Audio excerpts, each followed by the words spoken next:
yangu. Sasa wakakwambia you have to wait for 60 days. Na ukawakasirikia vibaya sana. It's because you started with a broke mindset. What you need now, because you have the information, just follow this. It begins first by investing in your mind.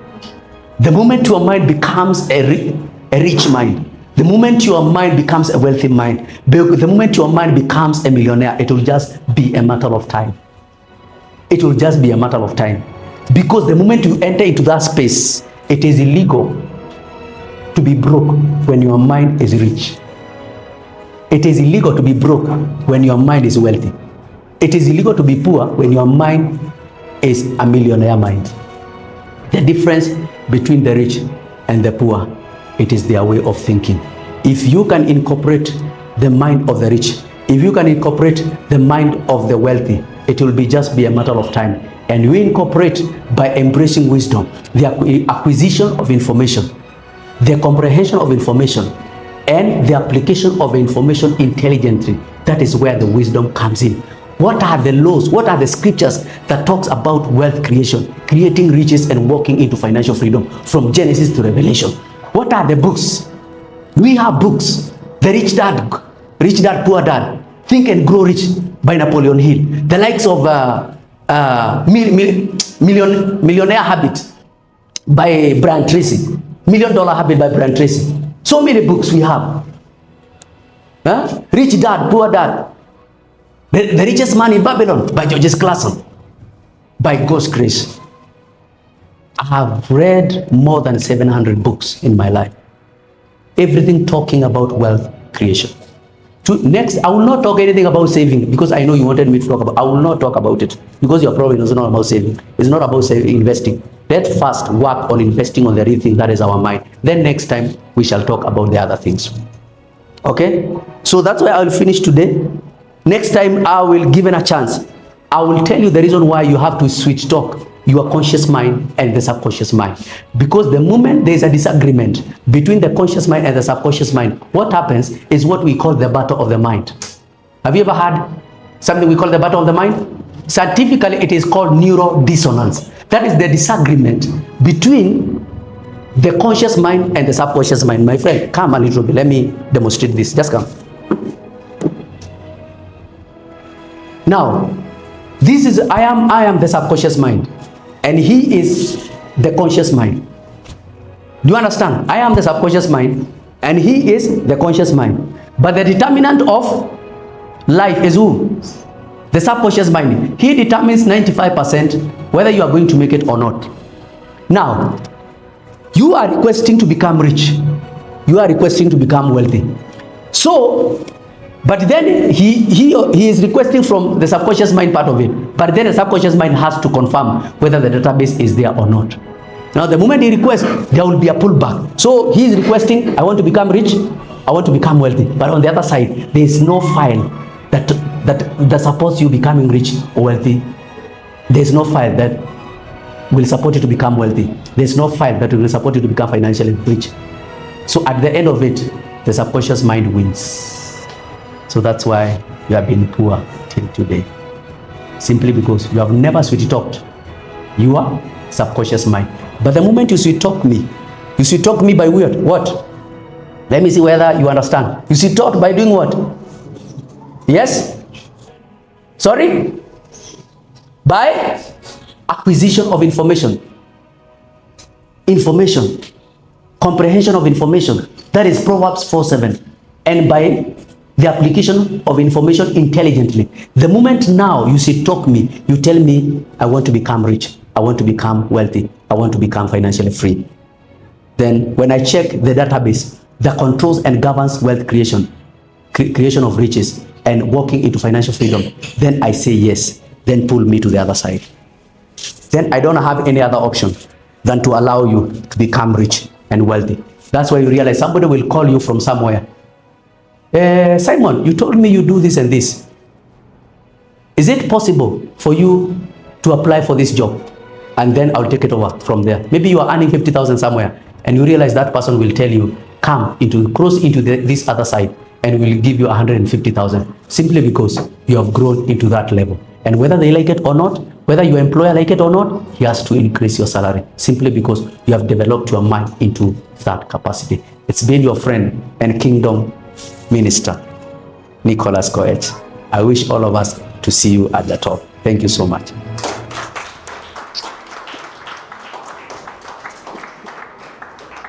It is up to you to sit down. Is it possible for us to have such a thing every month once?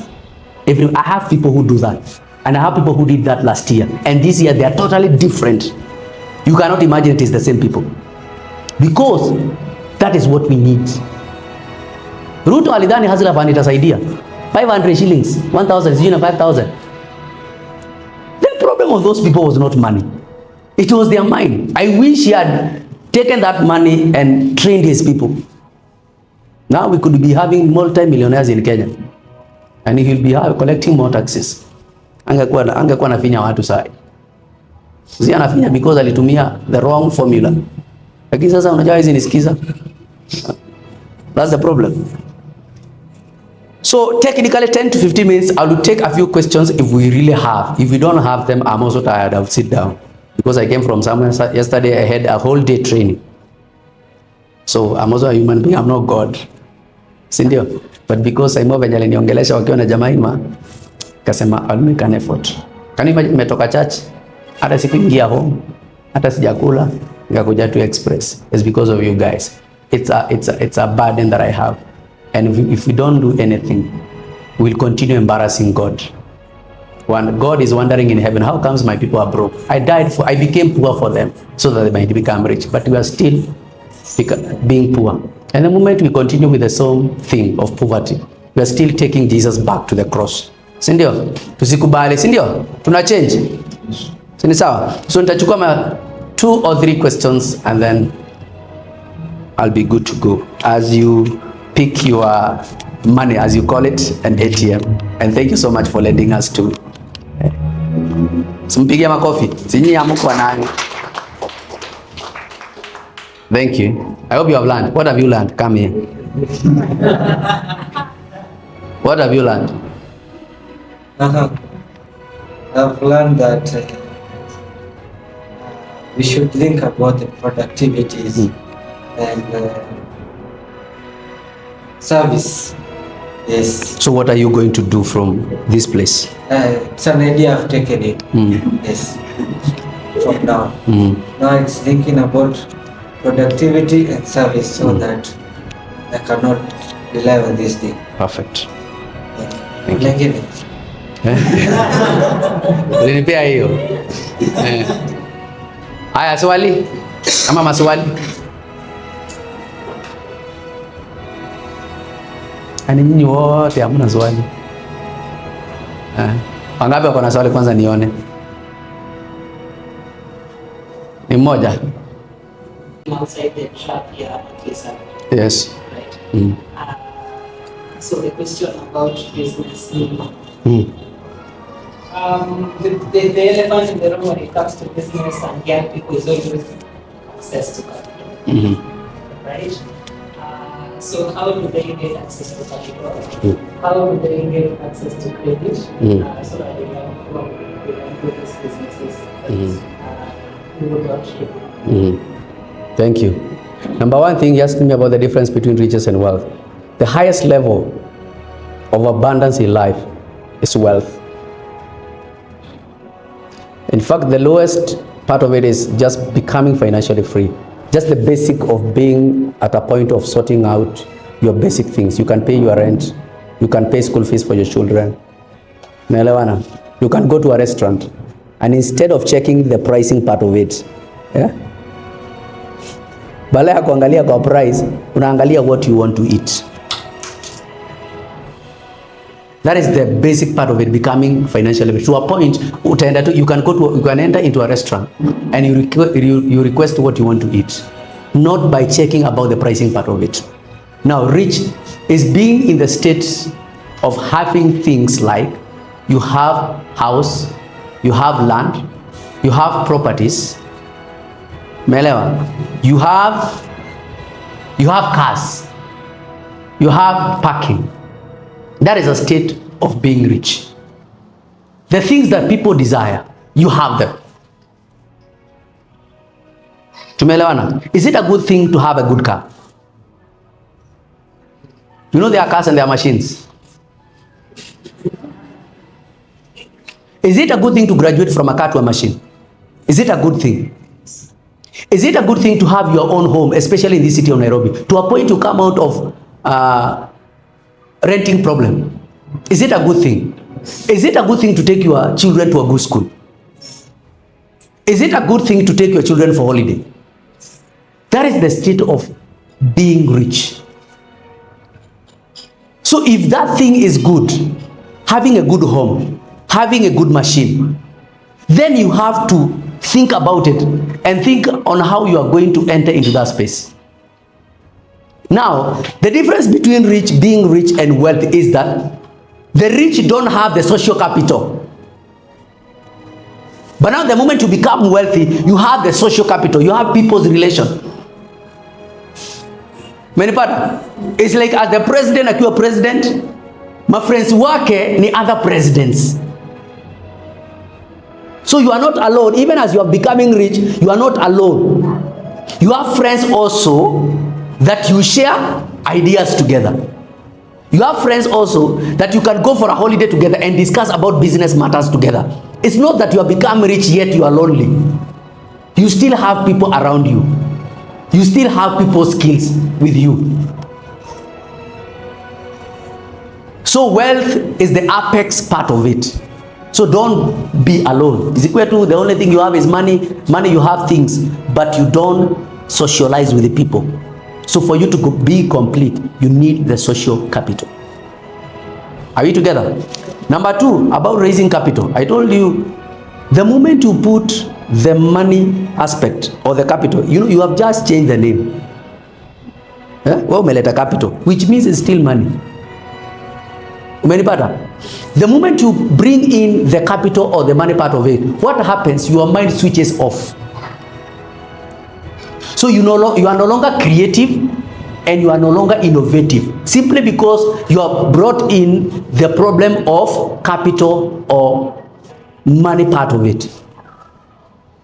So what we need, because there is something that is more superior to you, more than the money and the capital. And that thing that is superior is the gift that is in you. So refine your gift and then have a business proposal and a plan. Because I told you there are people who have a lot of money. So lack of money or capital is not as an excuse to becoming rich or wealthy. There are people who have millions and millions in their bank account, but they don't know what to do. And I think this one I said it. Just refine what you have. In a way, if you come and introduce it to Nick, I'm likely to buy your idea because I have money, but I don't have the idea. That is what all these companies are doing. Kwani shares ni nini? Shares ni nini Saimo? It's part of the company. But now this person, because anakuja akiwa wa kwanza, maybe you can give 50% or even 70%. At a point, it's better you give him or her 70%, unabaki na 30%. As I said, it's better to be the tail of an elephant than to be the head of an ant. It's better to be part of a big thing than to be the founder of a small thing, a smoky business. Tunaelewana? So unaweza kuwa tu na idea fiti, then it's better you look for somebody. How do I structure the business plan? How do I come out on running this business? So that now you start looking for partners. Yes, usiogope. That's why now you have to approach these people. I have this idea.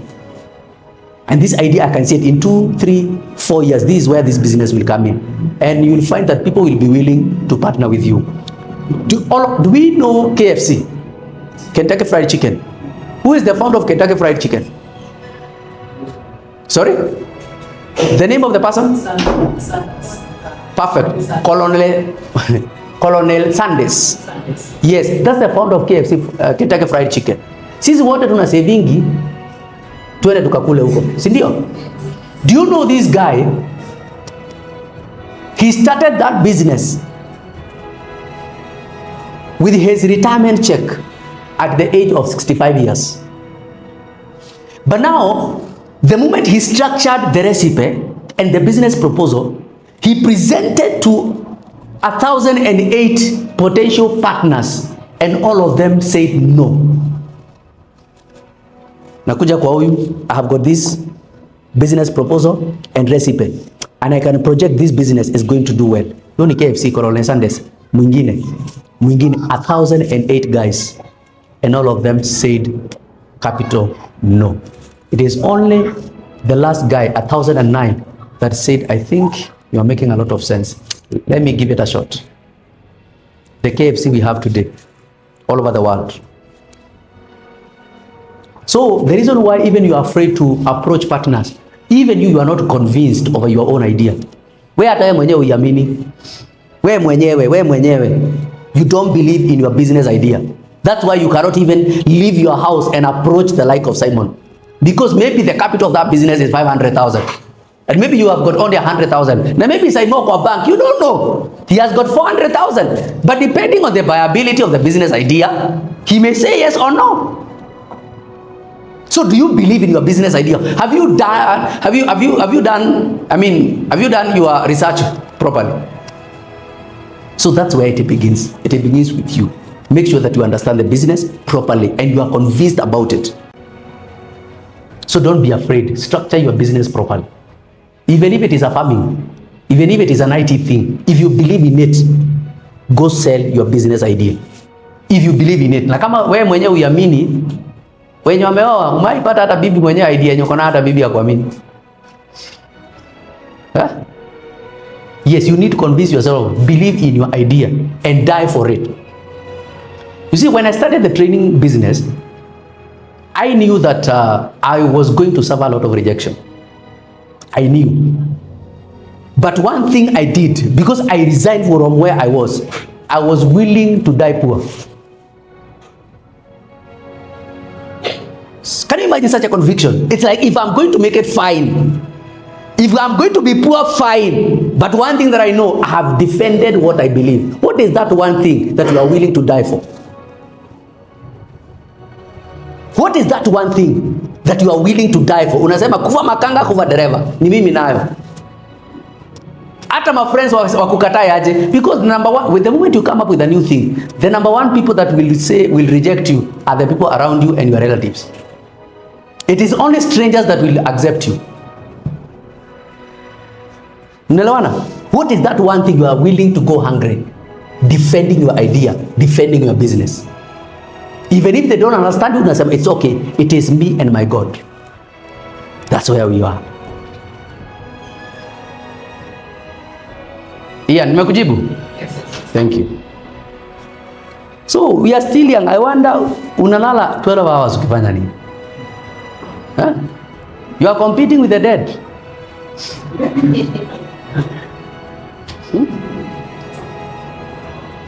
12 hours unalala ukifanya nini? 8 hours unalala ukifanya nini? Maximum, if I were you, it is 6 hours. These other hours I'm working on myself. Listen, work on yourself more than you work on your job. Mpaka yani watu wakikwambia twende duda unashindwa, what are they saying? Do you know what is awaiting for me? I cannot die before I enter into the space of either being rich or wealthy. I cannot. So when people are telling you sijui twende duda, sijui kuna baby shower, okay, you cannot be rude to them, but you know what is awaiting for you. Sijui birthday, and what are you celebrating? What achievement have you made? What achievement have you made? Sijui birthday. What achievement have you made for we to celebrate? Si better uambie Simon ngojeni.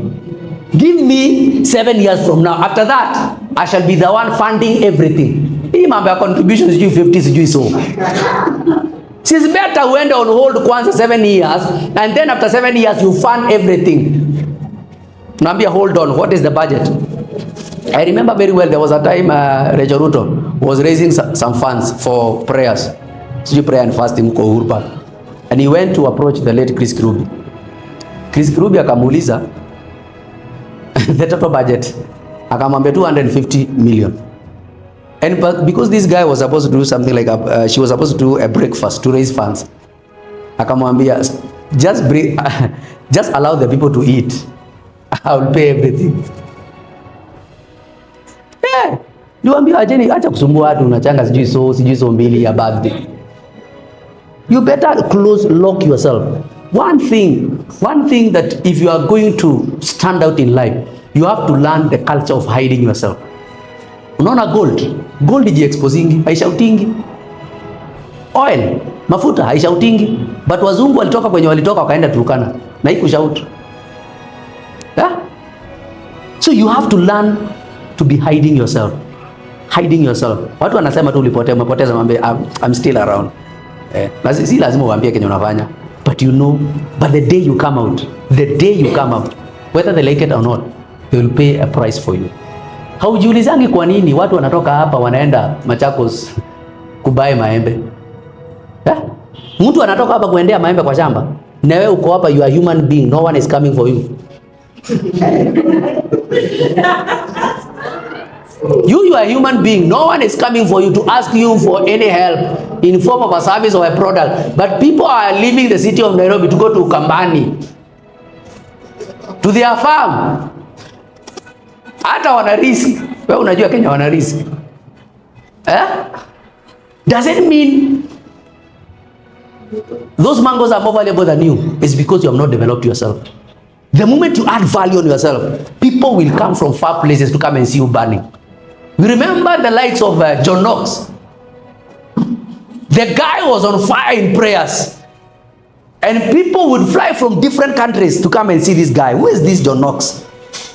You should be selfish to yourself. Develop yourself. Work on yourself. So that in the next 3, 4, 5, maximum 7 years from now, we shall be talking a different story. But it begins today by first developing a culture, a habit. It is from those cultures and habits that will guarantee you the results that you want. Cultures and habits, the way you behave in a day. Cultures and habits are like a step. One, that's habit. That one, the other one is culture. Habit, culture. Habit, culture. Habit, culture. Those ones are the ones that will determine whether you are going to get into this other end or not. We don't need to be a prophet. Just tell me what you normally do in a day. From ukiamuka ni nini unafanyanga, what do you normally do? The first thing that you do. Mwingine ukiamuka tu kitu yenye unafikiria kwanza ni uji. The first thing ati umeamuka ni uji. Porridge.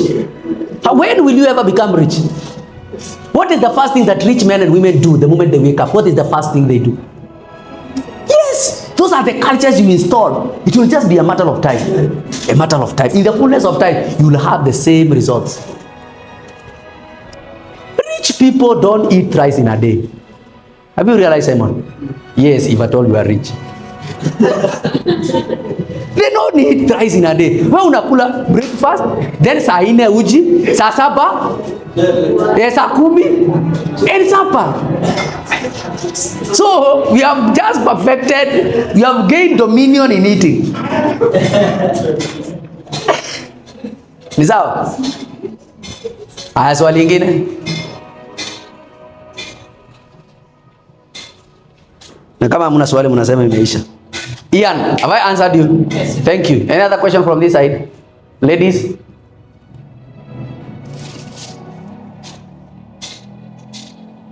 Ama sisi hatukuelewa anything. It also means something.